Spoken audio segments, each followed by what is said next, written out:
Apa itu Ghost Gun? Senjata yang diduga digunakan Luigi Mangione dalam penembakan CEO United Healthcare New York?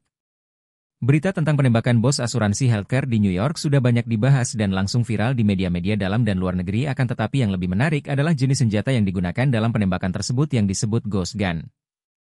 Meskipun penembakan tersebut motif dan isi dokumen belum diungkapkan, media melaporkan bahwa dokumen tersebut mencantumkan pernyataan seperti parasite ini pantas menerimanya dan saya minta maaf atas trauma yang ditimbulkan, tetapi ini harus dilakukan. Dari peluru yang ditemukan di lokasi kejadian memiliki kata-kata seperti defend, deny, dan depose yang tertulis pada selongsongnya. Banyak yang menginterpretasikan kata-kata ini sebagai sindiran terhadap taktik perusahaan asuransi kesehatan di AS dalam menghindari klaim pasien, yang mungkin menjadi alasan kemarahan Mangione terhadap industri tersebut. Mangione juga diketahui menulis ulasan simpatik terhadap Industrial Society and its Future atau Unabomber Manifesto di akun Goodreads miliknya. Ia menyebut Ted Kaczynski, pelaku kampanye bom selama puluhan tahun di AS, sebagai seorang revolusioner politik ekstrim dan mendukung gagasan bahwa kekerasan terkadang diperlukan. Penyelidik mengatakan pistol hitam yang diduga ditemukan dari Luigi Mangione, tersangka yang ditangkap sehubungan dengan pembunuhan seorang CEO United Healthcare, tampaknya adalah senjata Ghost Gun, senjata api yang dapat dirakit di rumah. Senjata rakitan, serta terdiri dari komponen-komponen yang tidak memiliki nomor seri, hingga sulit dilacak. Para pejabat mengatakan perangkat itu mungkin dibuat menggunakan printer 3D, tetapi harus diuji oleh ahli balistik untuk mengkonfirmasi. Pembunuhan CEO United Healthcare Brian Thompson sekali lagi menyoroti senjata kontroversial ini yang disebut masalah keamanan senjata yang paling cepat berkembang di negara ini, oleh kelompok advokasi. Inilah yang perlu diketahui tentang senjata api ini. Senjata yang diduga dibawa oleh Mangione di ranselnya tampaknya tipe yang sama. Surat perintah penangkapan menggambarkannya sebagai pistol semi-otomatis dengan apa yang tampak seperti bermuatan cetak 3D dengan selide logam dan peredam. Polisi mengatakan itu mampu menembakkan peluru 9 mm, dan konsisten dengan jenis senjata yang digunakan dalam penembakan fatal Thompson di New York seminggu sebelumnya. Apa itu Ghost Gun Print atau cetak 3D? Ghost Gun cetak 3D saat ini merupakan ancaman nyata dunia. Sering disebut Ghost Gun, karena sulit dilacak. Senjata api ini dapat dibuat sebagian atau seluruhnya dengan komponen yang telah diproduksi dalam logam atau plastik pada printer 3D yang tersedia secara komersial. Mahkamah Agung AS sedang mempertimbangkan legalitas pembatasan federal saat ini pada senjata api ini. Ghost Gun, kadang-kadang disebut senjata do-it-yourself, dapat dibuat di rumah tanpa lisensi pabrikan.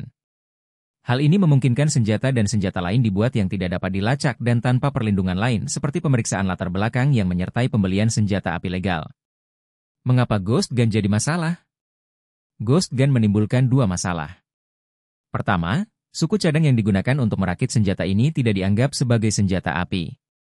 Jadi, masyarakat dapat membelinya tanpa menjalani pemeriksaan menyeluruh melalui sistem pemeriksaan latar belakang kriminal instan nasional NICS.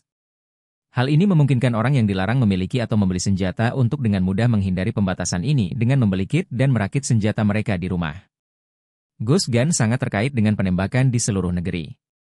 Lebih dari 110 orang Amerika terbunuh dengan senjata setiap hari. Ghost Gun telah bertanggung jawab atas banyak penembakan fatal dalam beberapa tahun terakhir. Beberapa contoh penting adalah: pada Juli 2022, seorang individu tanpa izin yang memiliki senjata diduga membunuh 2 orang di Pennsylvania menggunakan pistol buatan sendiri 9 mm. Pada November 2019, seorang remaja menembak 5 teman sekelasnya di sekolah menengah Saugus menggunakan pistol buatan sendiri dan menembak dirinya sendiri secara fatal. Pada Agustus 2019, seorang penembak merakit senjata api kaliber .223 yang dia gunakan untuk membunuh 9 orang dalam 35 detik di sebuah bar di Dayton, Ohio. Pada tahun 2017, seorang pria membuat senapan gaya AR-15 yang dengannya dia menembak mati istrinya di rumah. Keesokan harinya dia menembaki beberapa orang di daerah yang berbeda, termasuk sebuah sekolah dasar yang melukai puluhan orang dan menewaskan 5 orang. Pada tahun 2013, seorang penembak menembak di Santa Monica, California, menewaskan 5 orang dan melukai beberapa lainnya menggunakan senapan AR-15 buatan sendiri. Sumber menunjukkan bahwa penembak sebelumnya mencoba membeli senjata api dari dealer senjata berlisensi tetapi gagal dalam pemeriksaan latar belakang. Dia memilih untuk memesan suku cadang dan merakitnya sebagai gantinya. Ghost Gun tidak diharuskan memiliki nomor seri. Oleh karena itu, mereka sama sekali tidak dapat dilacak jika mereka ditemukan sehubungan dengan kejahatan. Ini menawarkan sedikit nilai pembuktian bagi penyelidik kriminal, sehingga sulit untuk mengembangkan petunjuk dan mengungkap pelakunya potensial. Memang, Ghost gun adalah senjata pilihan untuk kekerasan terhadap ekstremis anti-pemerintah dan supremasi kulit putih.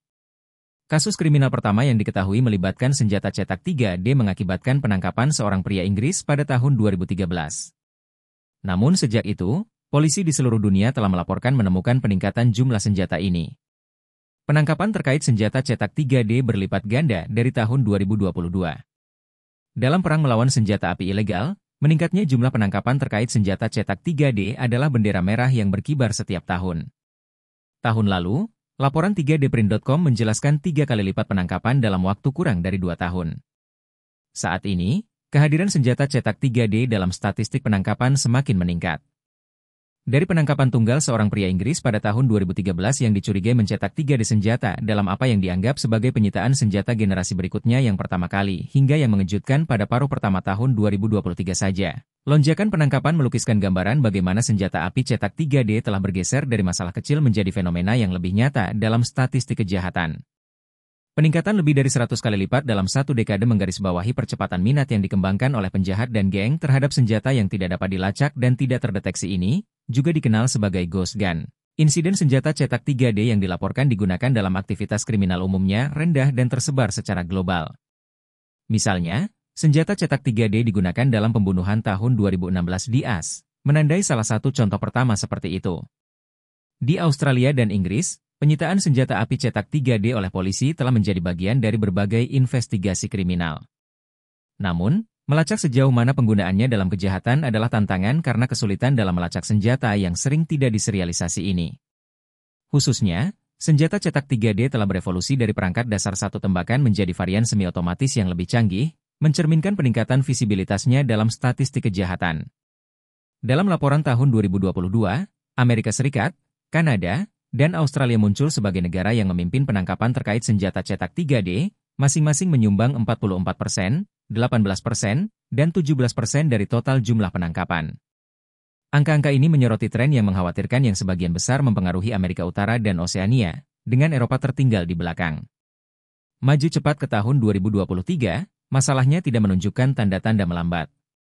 Faktanya, dengan 108 penangkapan yang tercatat hanya dalam paruh pertama tahun ini, lintasan kenaikan ini dijadwalkan untuk melampaui total 66 penangkapan tahun lalu dengan selisih yang substansial.